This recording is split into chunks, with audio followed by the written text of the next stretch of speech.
What is the scar tissue connection of back, foot pain and plantar fasciitis? Let's talk about gut bacteria and health. What? The following information is primarily about resolving chronic mechanical pain, not about the gut. Bear with me, however, because it is useful to reflect on the way our knowledge about our bodies progresses.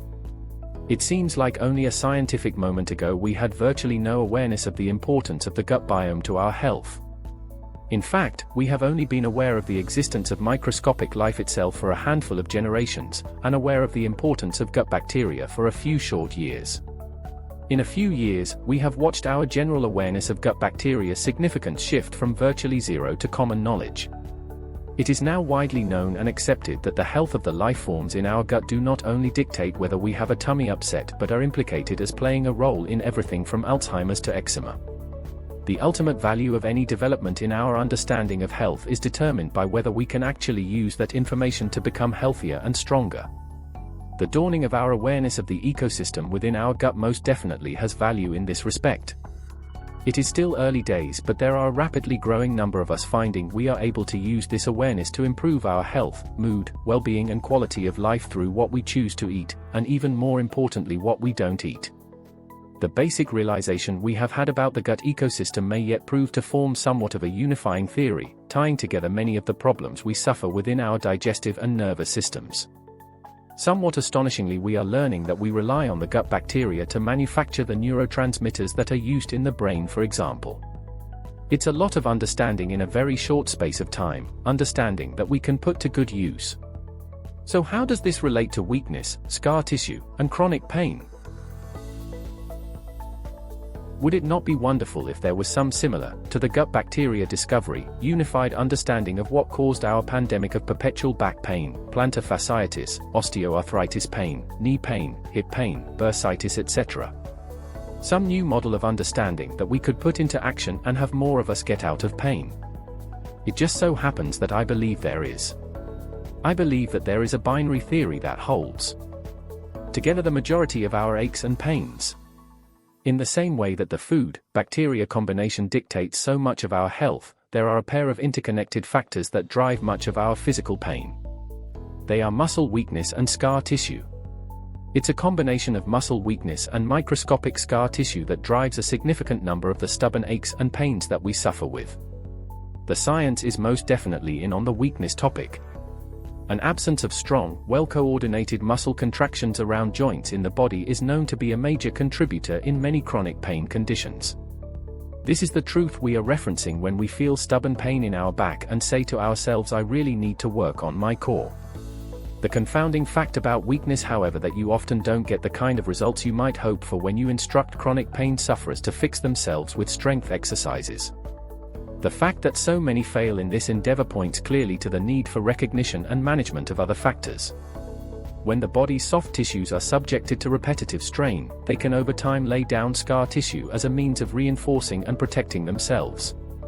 In the same way that inflammation can run riot and cause problems for the body, scar tissue can cause adhesions that inhibit movement and create additional pain and irritation of your tissues.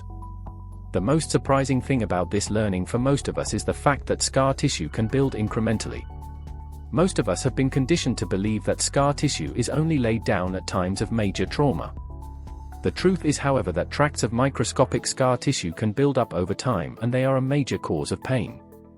For many chronic pain sufferers, there is a seminal moment where they find that the back pain, shoulder pain, neck pain they have been working on has responded well to rehab work, but that they are still fundamentally in pain.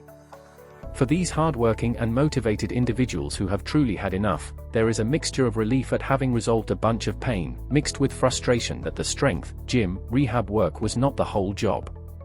There are many possible reasons why rehab can fail to resolve the entirety of a chronic pain condition. Incorrect exercises and execution of exercises can cause rehab to fail. Undue amounts of emotional stress can perpetuate pain in a way that prevents rehab from taking hold. Stiff joints that need to mobilized can cause pain to linger long after muscles have been strengthened.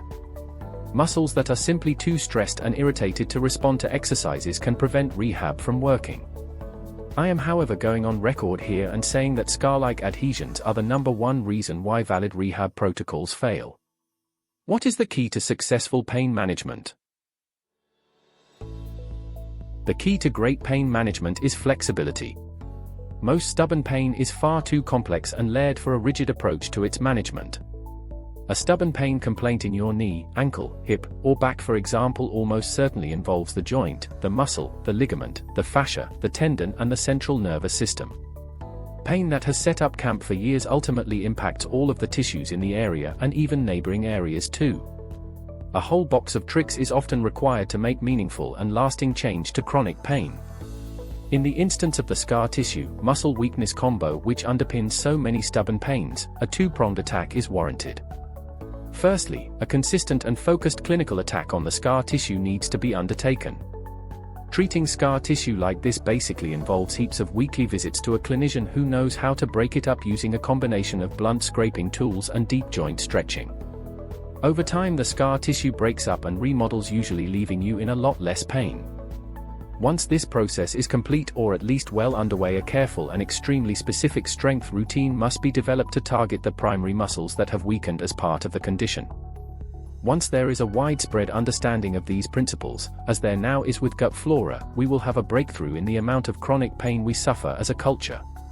The combination of strength work and scar tissue remodeling is not enough to make us all pain-free or save the world, but it will make a huge difference, I promise you. And it is entirely possible that it will be enough to make you totally pain-free. For many pain sufferers, merging strength work that targets the right muscles in the right way with deep release of scar tissue adhesions is the game changer they had been looking for. It's a beautiful thing. There is nothing quite like the feeling you get when you realize you are finally getting better.